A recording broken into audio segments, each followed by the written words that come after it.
오늘 우리에게 주시는 하나님의 말씀은 누가복음 23장 33절부터 43절까지의 말씀입니다.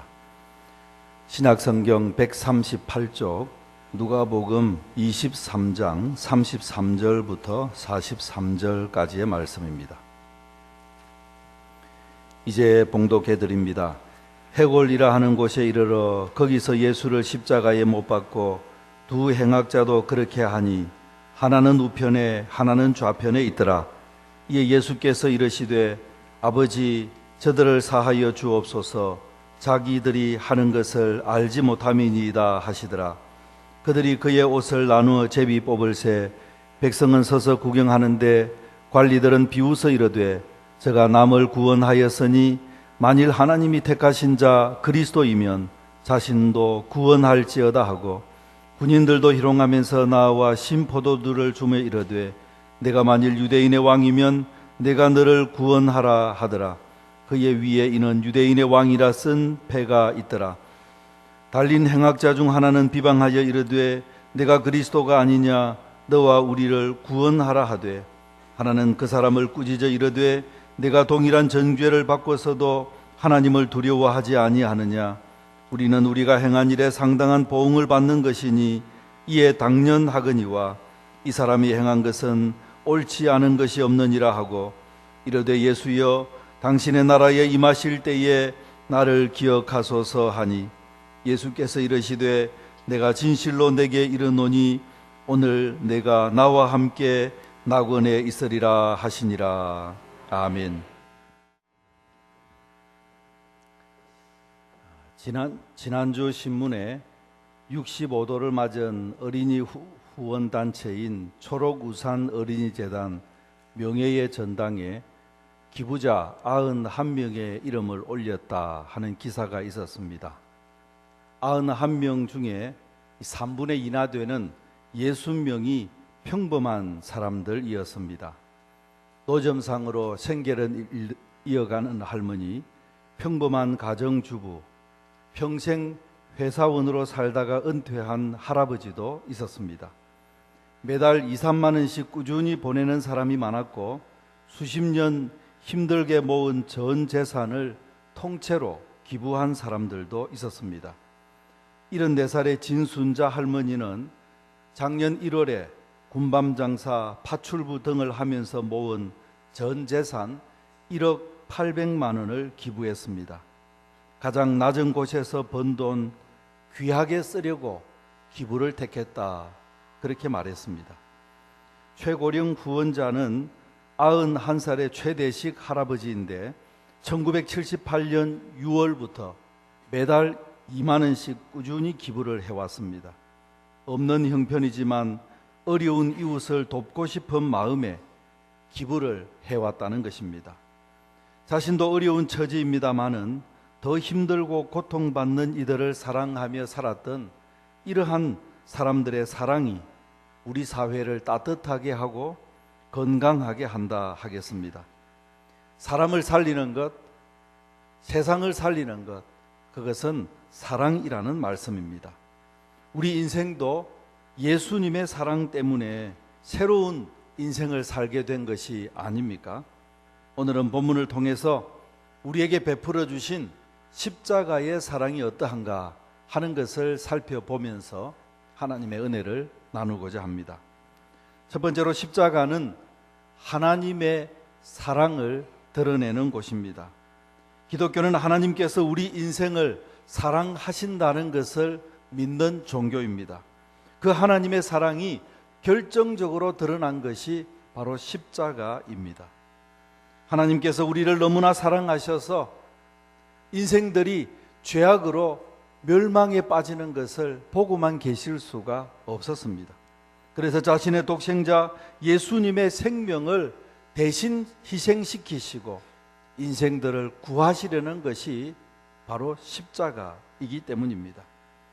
죄인이 받을 형벌은 사망입니다. 로마서 6장 23절의 말씀을 보면 죄의 삭은 사망이다 그렇게 말씀하고 있습니다. 모든 사람은 죄인이기 때문에 예외 없이 사형 판결을 받고 죽을 수밖에 없습니다. 그런데 우리가 죽어야 할 그 죄의 형벌을 예수님께서 대신 받으시고 죽으신 것이 바로 십자가 형벌이었다 하는 말씀이죠. 그래서 십자가가 끔찍하면 끔찍하게 다가올수록 내가 지은 죄가 이렇게 잘못되고 이렇게 끔찍한 것인가 하는 것을 깨닫게 되고, 나를 위해서 대신 형벌 받으신 그 예수님의 사랑이 얼마나 엄청나고 놀라운 것인가 하는 것을 깨닫게 되는 것입니다. 사랑하는 성도 여러분, 내 죄를 대신 담당하시고 십자가에서 돌아가신 그 예수님의 십자가를 바라보며 우리를 얼마나 사랑하시는 그 하나님의 사랑을 깨닫게 되는 믿음의 사람들이 되시기를 바랍니다. 그런데 두 번째로 놀라운 것이 있습니다.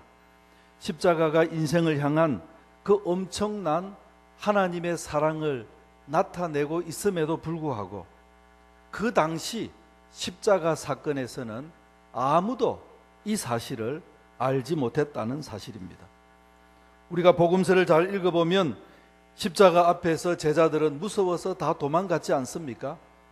예수님을 사랑하던 여인들은 그저 마음 아프게 예수님의 죽으심을 보면서 그 십자가 아래에서 가슴 아파하고 고통스러워 할 뿐이었습니다.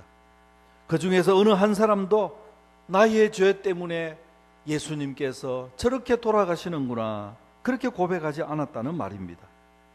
분명 예수님께서 자신의 죽음을 사람들의 죄를 대신 지는 대속의 죽으심이라는 것을 가르치셨음에도 불구하고 아무도 예수님께서 십자가에서 돌아가실 때에는 자신의 죄 때문이다, 그렇게 말하고 있지 않다는 것입니다. 오늘 본문 말씀에서 십자가 위에서 일어나는 일과 그 십자가 아래에서 일어나는 일들을 극명하게 나누어서 보여주고 있지 않습니까? 지금 예수님은 사람들의 죄를 용서하기 위해서 십자가에 달리셨습니다. 그리고는 하나님께 용서의 기도를 드리십니다. 34절의 말씀을 보면 아버지, 저들을 사하여 주옵소서. 43절의 말씀을 보면 예수님께서는 회개하는 강도에게 오늘 내가 나와 함께 나군에 있으리라, 그렇게 말씀하시면서 이 십자가 위에서는 용서가 선포되는 것을 보여줍니다. 그런데 십자가 아래는 어떻습니까? 이 사람들은 자신들의 잘못조차도 모르는 사람들입니다. 도저히 자신들은 죄가 없는데 이 죄인들 지금 심판하는 자리에 와 있다고 그들은 생각하면서 자신의 일상적인 삶에 열중합니다. 군인들은 죄인들이 죽으면 그 옷을 가지기 위해서 제비를 뽑고 있습니다. 구경꾼들은 숨을 죽인 채로 죄인들이 죽어가는 모습을 구경하고 있습니다. 관리들은 남을 구원하려고 하지 말고 자기 자신부터나 구원하지, 그러면서 비웃고 있었습니다. 오늘 이 십자가 아래에 있었던 사람들은 어느 한 사람도 예수님께서 나 때문에 죽으시는구나, 하나님의 아들이 바로 나 때문에 저렇게 고통스럽게 십자가에 달리시는구나, 이렇게 말하는 사람은 한 사람도 없다는 것입니다. 여기에 바로 십자가의 위대한 사랑이 있다고 하겠습니다. 우리가 일상적으로 세상을 살아가면서 용서는 언제 일어나는 것입니까? 용서는 잘못했다고 빌 때에 그것을 벌하지 아니하고 선처해 주는 것이 용서입니다. 그러니까 용서를 받고 용서를 하고 하는 이 용서가 일어나는 현장은 잘못한 사람이 자기의 잘못에 대해서 분명한 인식을 하고 그리고 후회를 해야만, 그래야만 용서가 이루어진다 하는 뜻입니다. 그런데 십자가에 나타난 하나님의 사랑은 전혀 다릅니다. 알지도 못하는 인생들, 자신이 얼마나 죄인인지도 알지도 못하는 인생들, 그러면서 도리어 하나님의 아들을 비웃고 하나님의 아들을 저주하고 저가 죄인이라고 그렇게 말하는 이 엄청난 사건, 이 앞에서도 주님의 용서가 선포되고 있다는 말입니다. 34절의 말씀을 보면 예수님께서는 이들을 용서해 달라고 하나님께 기도하면서 자기들이 하는 것을 알지 못하기 때문입니다, 이렇게 표현했지 않습니까? 십자가의 사랑이 위대한 이유는 자신들이 얼마나 나쁜 인간지도 모르고 태연하게 죄악을 저지르면서 살아가고 있는 그 인생들을 위해서 예수님께서 목숨을 바치셨기 때문입니다. 이들은 목숨을 바칠 만한 그런 대상이 아닙니다. 만약에 이런 죄인들을 위해서 목숨을 바친다면 그것은 어리석은 죽음이고 헛된 죽음이라고 사람들은 생각할 것입니다. 그렇지만 예수님께서는 우리가 아직 죄인이었을 때에, 내가 죄인이라는 것도 알지 못하고 도리어 하나님 앞에 잘났다고 생각하면서 살아가고 있던 그때에 예수님은 우리를 위해서, 우리를 용서하시기 위해서 목숨을 내어놓으셨다 하는 말씀입니다.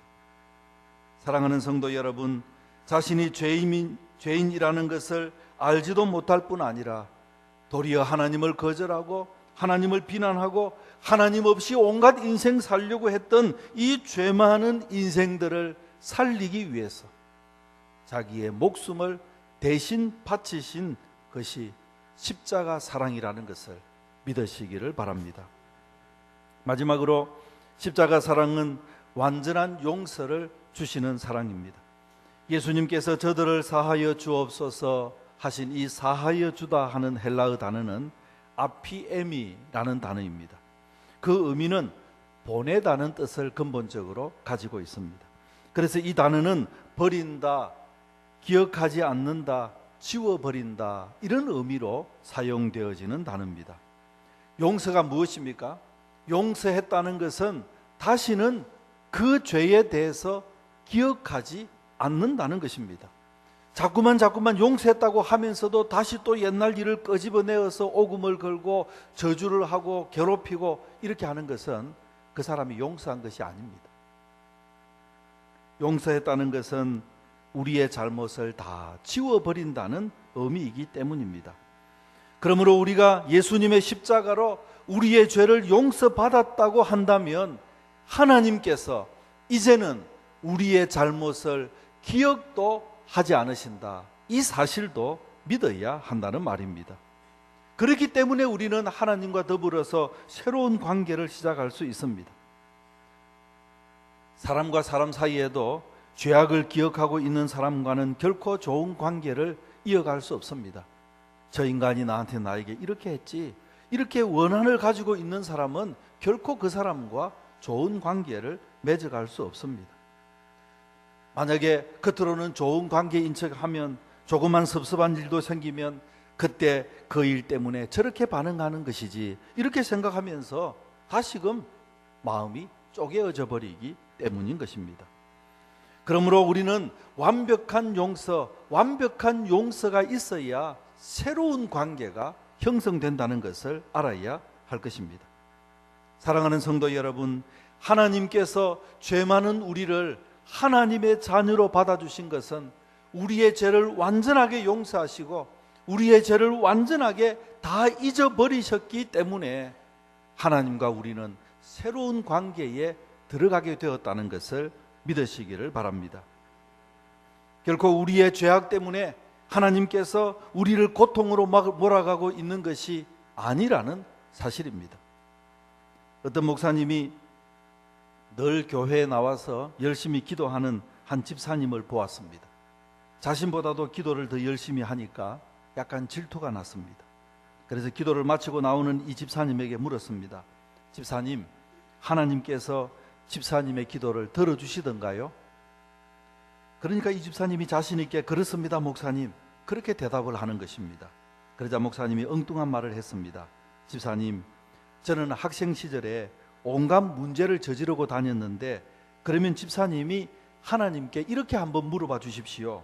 하나님, 우리 알베르 목사님이 고등학교 시절 어떤 문제를 일으킨 학생이었습니까? 그렇게 물어보고 하나님의 대답을 받아서 나에게 좀 들려달라는 것입니다. 한 주간이 지나서 목사님이 그 집사님을 불러놓고 하나님의 대답을 듣고 싶다고 했습니다. 그때 이 집사님이 뭐라고 대답했을까요? 이렇게 대답했다고 합니다. 하나님께 기도했더니 하나님께서 그런 젊은이를 알지, 그러시면서 조금 엉뚱한 구석이 있긴 했지만 구체적인 것은 다 잊어버려서 기억나지 않는다. 그렇게 말씀하시더라는 것입니다. 하나님은 우리의 죄악을 다 잊어버리셨다는 것을 믿으시기를 바랍니다. 우리를 완전히 용서하시고 우리를 완전히 하나님의 자녀로 삼아주셨기 때문입니다. 그러므로 이제부터는 예수님의 그 십자가 사랑은 우리를 완전하게 용서하신다는 것을 주님 앞에 믿고 이제는 의심하면서 내 인생을 헐뜯고 내 인생을 고통스럽게 만들고 자책하면서 살아가는 그런 부정적인 인생을 살지 않는 여러분들이 되시기 바랍니다. 십자가의 사랑을 그대로 받아들이고 이제부터는 완전히 용서받은 사람으로서 담대하게 어디를 가든지 나는 하나님의 도움을 입는 사람이야, 하나님이 나의 아버지시야, 그렇게 고백하면서 완전히 다른 새로운 인생을 살아가서 가는 곳마다 주님의 나라를 이루는 믿음의 사람들이 되시기를 바랍니다. 오늘 성찬식을 통해서 우리를 너무 사랑하셔서 십자가에서 몸 찢어주시고 피 흘려주신 그 예수님의 사랑을 깊이 깨닫고 주님께 우리 자신들을 온전히 헌신하는 믿음의 사람들이 되시기를 주님의 이름으로 축원합니다.